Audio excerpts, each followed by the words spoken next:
साधूनां विनाशाय च दुष्कृताम् धर्म संस्थापनार्थाय संभवामि युगे धर्म संस्थापनार्थाय संभवामि युगे युगे जन्म कर्म च मे दिव्यमेवं यो वेत्ति तत्त्वतः जन्म कर्म च मे दिव्यमेवं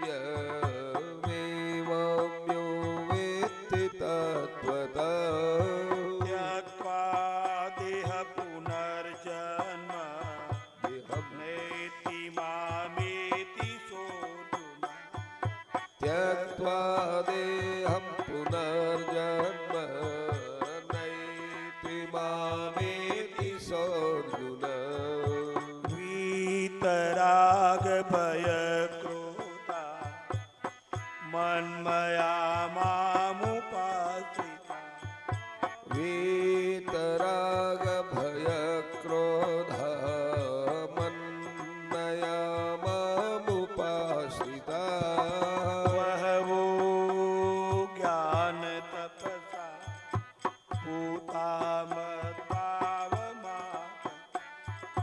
बहवो ज्ञान तपसा पूता मद्भावमागता वसुदेवसुतं देव कंसचाणूरमर्दन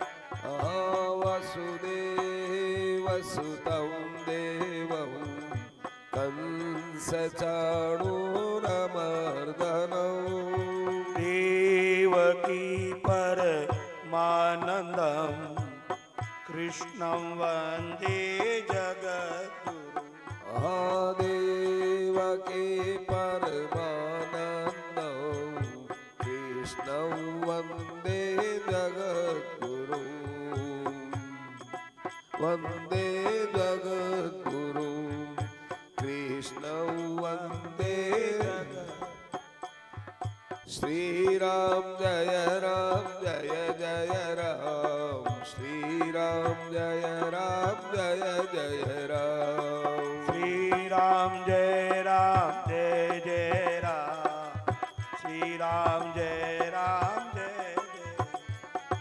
श्रीराम जय जय राम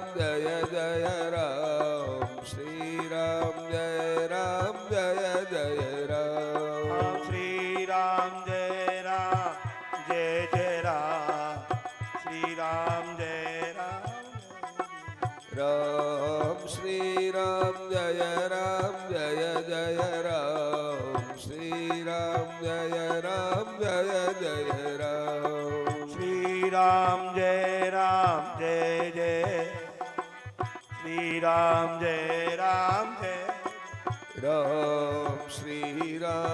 जय राम श्रीराम जय जय राम श्रीराम जय जय राम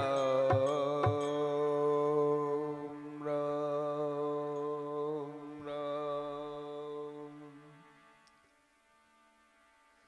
लिहु लागे परब्रह्म सौरत्यन खंडेता रामानंदानंद में गुरु गोविंद आधार परमेश्वर गुरुदेव को वंदनवार अनंत जन जय मल मुर काल के सबही वंदो संत सहजा मार्ग सहज का सहज किया विसराम हरिया जीवर शिव का एक नाम एक ठाम अधम जीव तुम तारिया तुम ही तारे संत अब कृपा मो पर करहु यो हरिदेव कहंत सदगुरु अटल बैन गुरुदेव का रामदास सतमान। एता पूठा ना फिरे गिरिवर गंगर ज्ञान। नमो राम गुरुदेव जी जन त्रिकाल के वंद। विघ्न हरण मंगल कर्ण रामदास आनंद राम।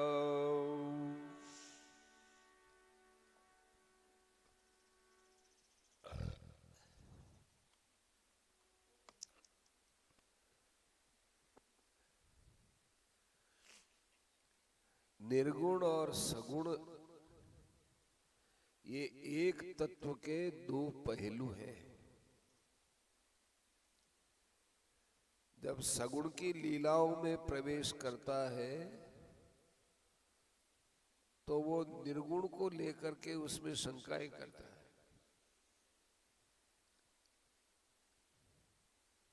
और जब वो निर्गुण निराकार में स्थिति की बात करते हैं तो वहां सगुण साकार को बीच में ले आते हैं। एक लाइन से चलना चाहिए। निर्गुण भी उसी का स्वरूप, सगुण भी उसी का स्वरूप।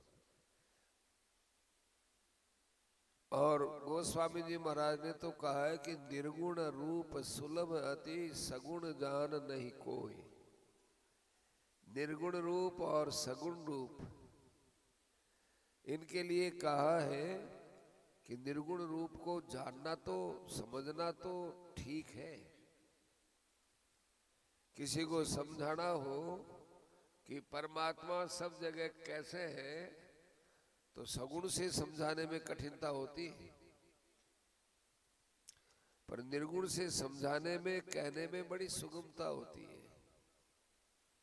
इसलिए निर्गुण रूप सुलभ अति पर सगुण जान नहीं कोई। अब आप में से कोई भगवान का रूप बना के बैठ गया तो क्या पता, हम तो उनको सामान्य आदमी मानेंगे। माताओं बहनों में कोई राधा जी आकर विराजमान हो जाए तो हम तो उनको ऐसा ही मानेंगे कि ठीक है, मामूली कोई, सब माताएं बहन है। वैसे ये भी है। सगुण को जानना बहुत मुश्किल है। हमारे लिए क्या मुश्किल है, बड़े बड़ों के लिए मुश्किल हो गया। स्वयं जगत जननी सती जी को व्यामोह हो गया। हरदम भगवान की सवारी बने हुए गरुड़ जी को मोह हो गया।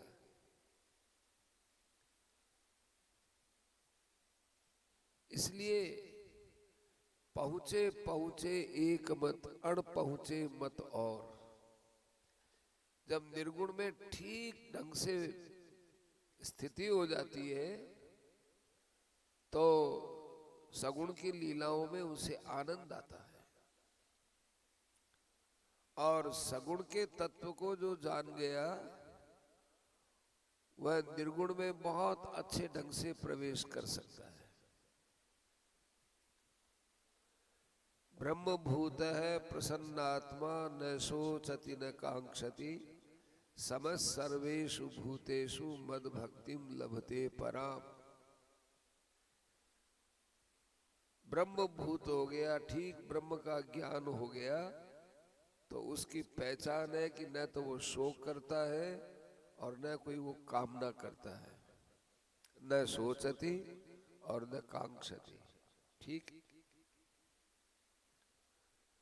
लेकिन उसके बाद मद भक्तिम लभते पराम, उसको मेरी पराभक्ति की प्राप्ति होती है। पराभक्ति होती है वो प्रेमा भक्ति होती है, बड़ी विलक्षण भक्ति, प्रेमा भक्ति। तो वहां निर्गुण निराकार वाला प्रेम में कैसे चला गया, तो ये शंका कब तक है, जब तक उसका ज्ञान नहीं होता है तब तक है। और इसमें एक बात और है, जैसे जैसे साधन करता जाएगा उसकी स्थिति भी वैसी होती जाएगी।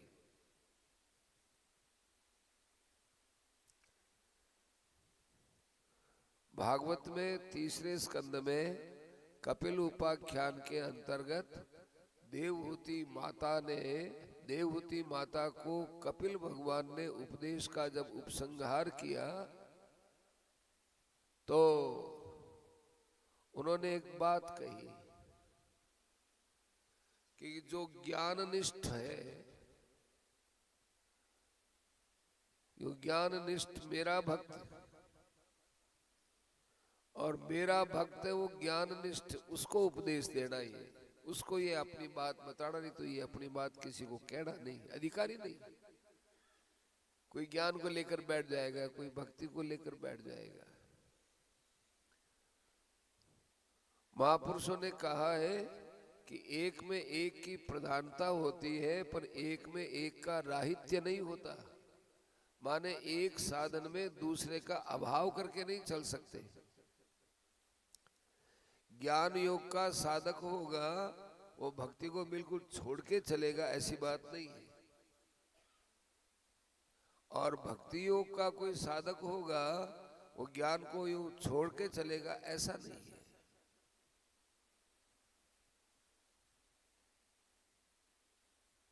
ज्ञान योग में जानने की मुख्यता है, भक्ति योग में मानने की मुख्यता है।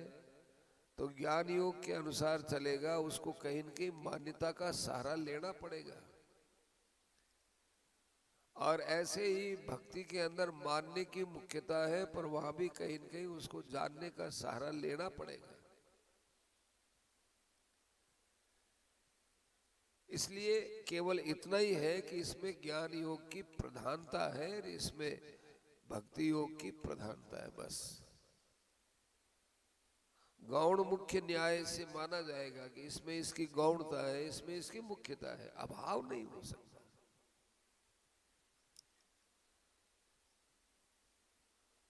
और नाम के लिए तो हमारे तुलसीदास जी महाराज ने बड़े डंके की चोट कहा है कि निर्गुण ते यही भांति बढ़। निर्गुण के लिए तुलसीदास जी ने पहले दिन के नवान पाठ में आ गया था कि अस प्रभु हृदय अछत अविकारी सकल जीव जग होई दुखारी। सच्चिदानंद घन पर ब्रह्म परमात्मा सब जगह व्यापक है। तो आनंद रूप से व्यापक है तो फिर दुखी क्यों हो रहे हैं जीव? एक प्रश्न पैदा होता है। आप कहते हो कि सत चित और आनंद रूप से सब जगह वो है, फिर जीव दुखी क्यों होता है?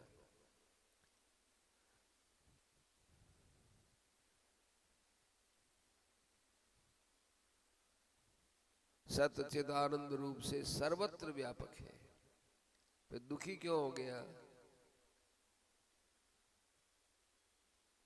तो वहां कहा है कि नाम नहीं लेते, इसलिए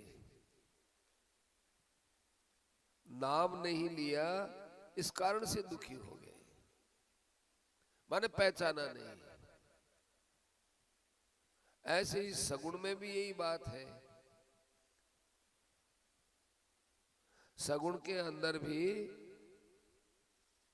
कितनी कितनी बातें वहां बताई हैं कि एक वस्तु को हम देखते हैं सामने, उसकी उपेक्षा करते हैं। कोई कहता अरे क्या कर रहे हो, ये तुम्हारे पास ये जो पत्थर का टुकड़ा है, ये तुमको पत्थर का टुकड़ा दिखता है, पत्थर नहीं है ये तो हीरा है। ओ हीरा, सुनते ही एक आश्चर्य होता है, अरे हीरा है, मैं तो इसको पत्थर मान रहा था। तो नाम लिया ना, हीरा नाम सुनते ही उसकी दृष्टि बदल गई।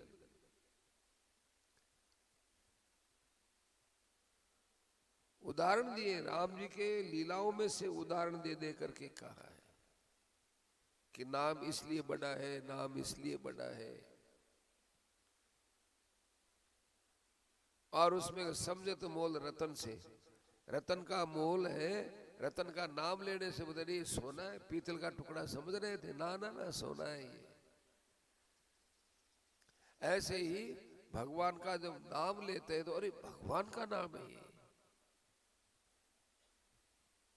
संत तो जितनी भी ध्वनियां होती है संसार में, यावन मात्र शब्द होते हैं, उसमें भगवान का नाम ढूंढ लेते हैं। अरे ये भगवान का नाम है, ये भगवान का नाम है।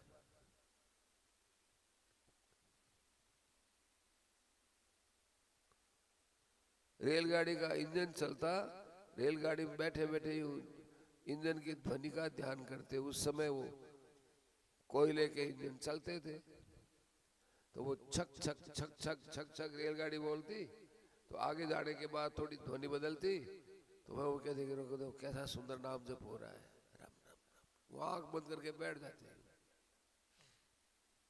भगवान का नाम समझते। उसमें कोई भी ध्वनि हो भगवान का नाम समझते, क्योंकि उन्होंने अपनी गति उधर बना ली। गति उधर बनाने से उनको वो रास्ता साफ दिखने लग गया। अब हम लोग हैं जो संसार की तरफ चलते हैं और इधर की बात सुनते हैं, तो ये समझ में नहीं आता क्या करें। पारमार्थिक मार्ग की महिमा तो सुनते हैं, परंतु संसार के मार्ग को हम छोड़ना नहीं चाहते।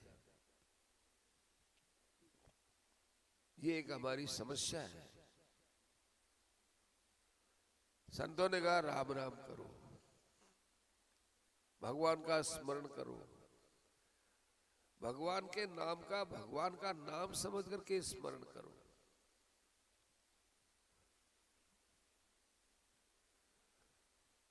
और भीतर में पूर्ण वैराग्य रखो, ये संतों ने कहा है। संसार का भी सुख लेना चाहेंगे और परमात्मा का भी सुख लेना चाहेंगे, तो ऐसा कैसे होगा।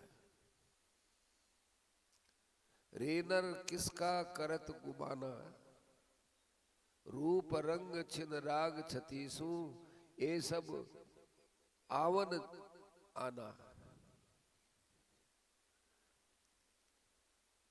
हम लोगों को गुमान तो करना चाहिए भगवान का, रे हम भगवान के हैं, ओहो कितने ऊंचे हैं। लेकिन वो तो गम करते नहीं, वो घमंड करते नहीं, और हम गुमान करते हैं। हम गुमान करते हैं कि देखो हम इतने बड़े आदमी हैं, हम इतने बड़े हो गए, हम इतने बड़े हैं, हम इतने बड़े हैं। अपने आप को दुनिया की बातों को लेकर के बड़ा मानते हैं। और संत कहते हैं कि हमारे अंदर ये अभिमान होना चाहिए कि मैं भगवान का हूं, मैं हूं श्री भगवान का, मेरे श्री भगवान। अनुभव यह करते रहो तज ममता अभिमान, मैं भगवान का हूं। कोई कहते हैं मैं अपना तो यही रह गया ना, मैं भगवान का हूं। ये मैं अपना भगवान को अच्छा लगता है, ये कुतर्क है। कोई कहे कि मैं भगवान का हूं तो घमंड तो हो ही गया ना। मैं संसार का मोह मानते थे, वो हम भगवान का माने, तो घमंड तो वो का वो रहा। कहते नहीं, ये कुतर्क है, कुतर्क। क्यों? क्योंकि मैं वास्तव में भगवान का अंश हूं, तो फिर भगवान का ही हुआ, ये तो सही बात है। अस अभिमान जाय जनि भोरे, मैं सेवक रघुपति पति मोरे। रघुपति है वो मेरे पति है, ये भोलेपन में भी मेरा अभिमान नष्ट नहीं होना चाहिए, ये तो अभिमान मेरा बढ़ना चाहिए। कोई भगवान से कहे, हे भगवान मेरे अंदर ये घमंड हो गया कि मैं आपका हूं, इस अभिमान को मिटा दो। है भगवान की ताकत मिटाने की? भगवान की भी ताकत नहीं, भगवान कैसे कहे। एक भगत ने कहा है कि महाराज आप मुझे पापी समझते हैं कि हाँ तू पापी है, तो आप ऐसा करो कि मैं पापी हूं, महान पापी हूं, तो आप ऐसी जगह पर मुझे भेज दो जहां आप नहीं हो और आपके दर्शन मैं नहीं कर सकूं। क्योंकि पापी आदमी को तो आप दर्शन देते नहीं, पापियों से तो आप दूर रहते हो। फिर आप ऐसी जगह भेजो ना मुझे, ऐसे ऐसी जगह भेज दो जहां पर आप न हो। बताओ आप कहाँ नहीं हो? जहां आप नहीं हो वहां पर मुझे भेज दो। अब भगवान क्या बोले? यदि नरकों में भेजोगे, सबसे ज्यादा आपके पास नरक ही तो है ना, नरक में आप भी तो बैठे रहते हो।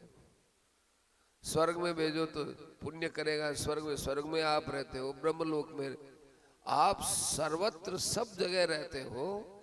ऐसी स्थिति में आप मुझे ऐसी जगह क्यों नहीं भेज देते जहां पर आप नहीं हो? कि भाई ऐसी तो कोई जगह है नहीं, तो फिर ऐसी मैं आपके अंदर ही बैठा हूं, फिर मैं पाप करता हूं और आप कहते हैं तू पापी है और मैं तुझे अपने पास नहीं बुलाऊंगा और मेरे पास नहीं रखूंगा, और ये सब आपकी बातें तो बिल्कुल झूठी साबित हो रही है।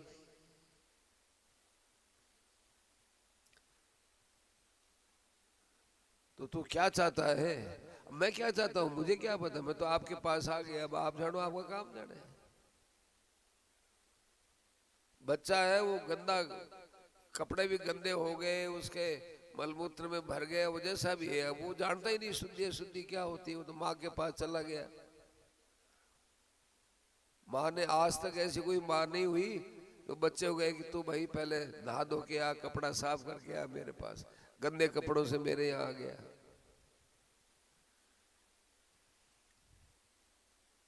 एक पंडित जी ने कहा, एक बहुत अच्छे पंडित जी थे, उन्होंने महाराज श्री से बताया कि मैं एक विवाह में, बहुत बड़े परिवार के लोग थे, वो पैसों में बड़े थे, धनी परिवार वाले, उनके यहाँ विवाह कराने गया। तो वहां मैं तो बीच में बुरी तरह से रो पड़ा। पूछा क्या बात हुई? बात क्या हुई कि एक माई ने अपने बच्चे को गोद में लेटा रखा था, इतनी महंगी साड़ी थी उसके, पैसे वाली पार्टी थी वो, उसके गोद में बच्चा था। उस बच्चे को, वो पहले तो सो रहा था ठीक है, लेकिन अकस्मात बच्चे के शंका हो गई पेट में, वो मलमूत्र कर दिया उसने। तो पास में उस मां ने कहा चुप, मेरे बच्चे को धमकाओ मत, धमकाओगे तो इसका मलमूत्र रुक जाएगा तो पेट में तकलीफ हो जाएगी। मना करिए, कोई नहीं, कोई इस बच्चे को नहीं धमकाएगा। पंडित जी कह रहे मैं हवन करा था, मैं तो रो पड़ा कि अरे ऐसे ऐसे मैंने न जाने कितने अपराध मेरी माँ के गोद में किए होंगे, और ऐसे माँ ने मुझे ऐसे ऐसे सहलाया होगा, पुचकारा होगा, और मेरे लिए कितना कितना उसने कष्ट उठाया होगा। अब अपने तो बचपन की बात याद नहीं। भागवत में आता है, अपने पिता की मृत्यु देखकर अपने अंदर मौत को समझो, और अपने पुत्र को देख करके अपना जन्म समझो।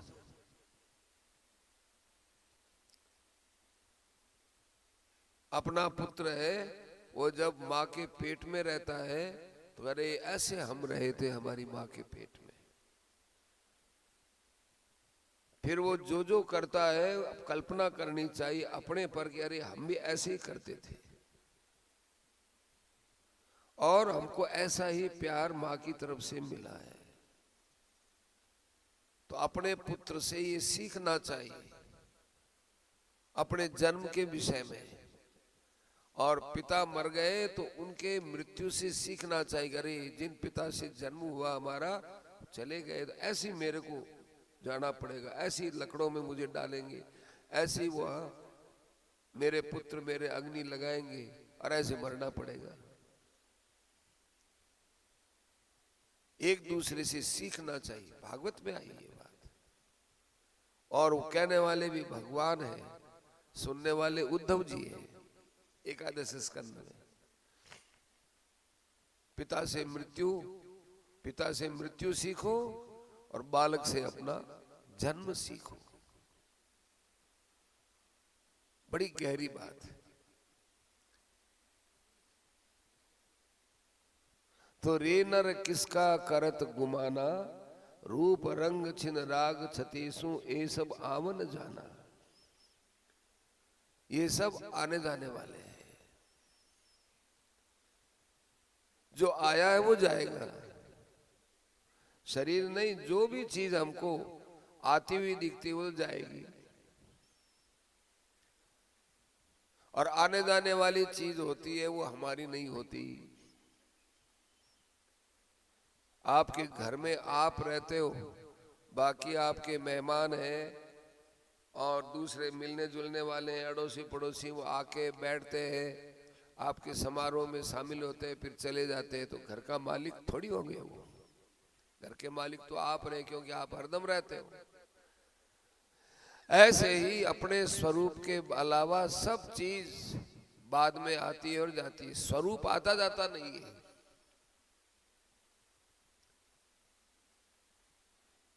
इसलिए अपने अंदर अहंकार करना चाहिए कि वाह मेरा स्वरूप है, ये कभी आता नहीं, जाता नहीं, बिगड़ता नहीं, कुछ नहीं, अपरिवर्तनशील है मेरा स्वरूप।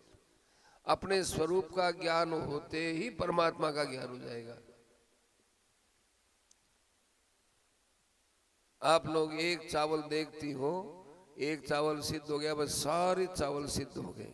अरे भाई, मणो मणो कड़ा में पड़ा है चावल, भले ही पड़ा हो,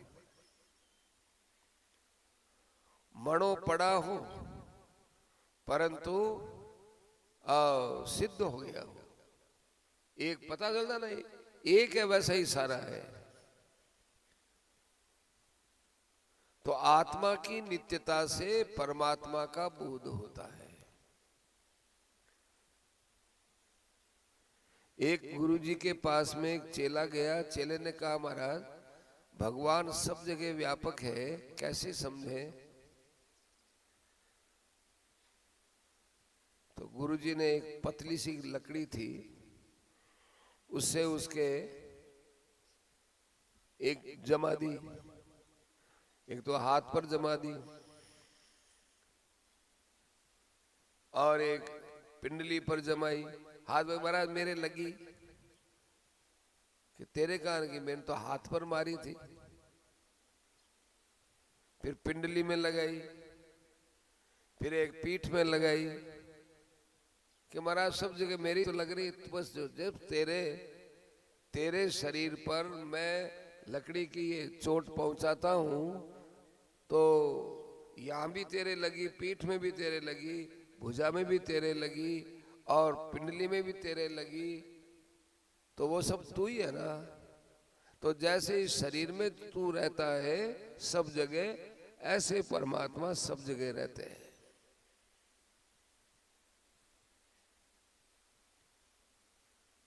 ठीक बात है, अब समझ में आया। जैसे शरीर में ऐसी कौन सी जगह पर है जहां पर मैं नहीं हूं? ये एक समझने का दृष्टांत है, बाकी तो ये बात अलग ही है। कोई बहुत बड़ा, कोई बहुत बढ़िया नहीं देगा, वो बच्चा है, उसको समझाना है, उसको कैसे समझाए? उसको तो ऐसे ही समझाया गया कि जैसे तेरे यहां भी पीड़ा तुझे ही हो रही है, और यहां मारा तो तेरे ही पीड़ा हो रही है, पिंडली में लगाया तेरे ही पीड़ा हो रही है, और कपोल पर चपत लगाए तो वो भी तेरे ही हो रही है। अब बता तू कहां है? पिंडली में है कि हाथों में है कि कपोलों में है कि पीछे पीठ में? तू है कहां ये बता। एक जगह तू तो एक जगह ही होगा कहीं। तो कहा नहीं महाराज, जहां भी चोट पहुंचती वो मेरे ही पहुंचती बस, क्योंकि तू सब जगह है। ऐसे परमात्मा संपूर्ण ब्रह्मांड में पूरे के पूरे हैं। और ये भी कहा कि यद अंडे तदेव ब्रह्मांडे, जो ये अंडा है, शरीर अंडा है और पूरा ब्रह्मांड है। वो बृहद अंड है, ये अल्पतम अंड है ये अंडा ही। तो जो यहां है वही पूरी जगह मिलेगा।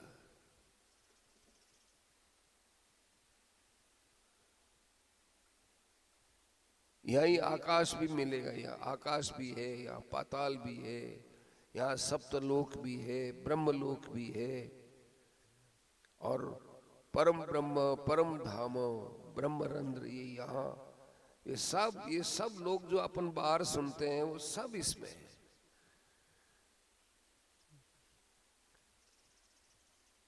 इसलिए संतों ने कहा है कि भजन करे पाताल में प्रकट होत आकाश। तो वो कोई वो पाताल वाला पाताल थोड़ी ले जाएंगे। हमारे कटी प्रदेश के नीचे हैं जो स्थान है, ये अतल वितल सुतल तलातल रसातल महातल और पाताल, ये माने जाते हैं इस शरीर में ही।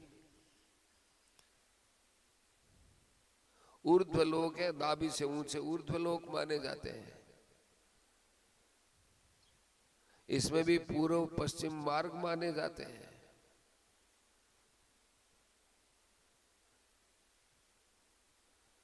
तो जितने हम बाहर ब्रह्मांड में देखते हैं सब लोक लोकांतर सब इसमें मौजूद है। नरक भी है, ये मलाशय है, ये नरक है।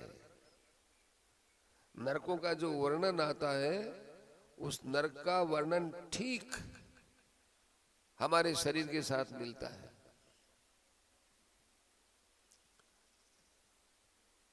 ये नरकों का वर्णन जो हम लोग सुनते हैं वो अपने शरीर में भी है। जो मलाशय है वो नरक है अस्तुतावत। तो आने जाने वाले, खास बात तो ये कि अपना स्वरूप स्थिर रहने वाला और बाकी सब आने जाने वाले। आने जाने वाले के साथ क्या करते हैं? यथोचित व्यवहार करते हैं। अपने घर में कोई आया तो यथोचित व्यवहार करेंगे। आओ साहब, बैठिए साहब, भोजन कीजिए, जल पीजिए, स्वागत के लिए कुर्सी लगा दीजिए, बैठिए। प्रेम का बर्ताव करते हैं, अच्छा बर्ताव करते हैं, और फिर वो चले जाते हैं, चले जाते हैं। आने पर हम जो है हर्षित नहीं होते, जाने पर हम दुखी नहीं होते। ऐसे ही संतों ने तो यही कहा है, ये कठिन परीक्षा है साधना की। कोई मर जाए तो हम लोग दुखी हो जाते हैं, ये साधक का काम नहीं बताया है। अनुकूलता के अंदर हम खुश हो जाते हैं, ये साधक का काम नहीं बताया है। यो न ऋष्यति न द्वेष्टि न शोचति न कांक्षति। भगवान का भक्त होता है वो ऐसे शोक नहीं करता। रूप रंग छिन राग छति सु ए सब आवन जाना। आस पास सब सखी सहेली चाबत पान तमोली। सेजरिया सुख रास विलेसा अमल कटोरा गोली। ये इंद्रियों को बताया है, ये सहज, ये सहेलियां है। इंद्रियों को तरह तरह का स्वाद चाहिए। ये इंद्रियों में ये विकार कहां से आता है? ये मन से आता है। मन के अंदर क्यों आता है? कि बुद्धि से आता है। बुद्धि के अंदर ये विकार क्यों आता है? कि अपने अहम भाव से आता है। स्वरूप में विकार तो नहीं है।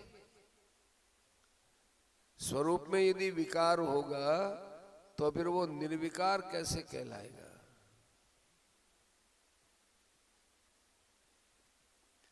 वो जो स्वरूप का अहम के साथ जहां संबंध होता है, भागवत में भी लिखा है, अहंकारस्य दृश्यन्ते हर्ष शोक रागादय। ये अहंकार में होते हैं। अहंकार माने जहां दोनों मिलते हैं वहां। राहु और सूर्य अथवा चंद्रमा जहां दोनों यूं मिलते हैं तो वहां ग्रहण माना जाता है। राहु उनको पकड़ता है तो उस समय जितने अंश को पकड़ता है उतने अंश में ग्रहण लगता है। उतने अंश में, कभी कभी तो पूरा ही ग्रस लेता है। तो और कभी कभी खंडक ग्रास हो, थोड़ा थोड़ा। प्राय करके वैसे पूरा का पूरा ही ग्रसित हो ये बहुत कम चांस में होता है ऐसा। उस समय सृष्टि के सारे वैज्ञानिक होते हैं, वो अपने उपकरणों को लेकर आसमान में पहुंचते हैं और सब देखते हैं कि ये, क्योंकि ऐसा कम ही होता है, उस समय देखते हैं क्या होता है क्या नहीं होता है। तो उन लोगों का ये निर्णय रहा है कि भाई ये जब पूर्व ये ग्रहण होता है उसमें कई प्रकार के कीटाणु पैदा होते हैं, और वो कीटाणु हमारे खाने पीने के साथ में अंदर जाकर के और ऐसी ऐसी बीमारियां पैदा करते हैं जिनका कोई इलाज भी नहीं, नए नए रोग पैदा हो जाते हैं।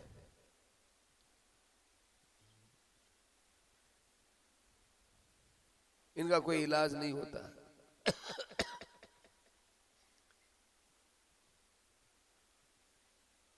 तो भारतीय पद्धति को उन्होंने श्रेष्ठ माना है कि भारतवर्ष में ये जो सत्य सनातन हिंदू धर्म में ये जो पद्धति है कि भाई ग्रहण होता है उस समय अन्न नहीं लेना चाहिए, ग्रहण के समय में मनुष्य को बैठ करके भगवान का जप करना चाहिए, तो वो जो बात बताते हैं बिल्कुल ठीक बताते हैं। खाने पीने से ऐसे कीटाणु अंदर चले जाते हैं फिर उनका इलाज नहीं होता, वैज्ञानिकों का ये कहना है।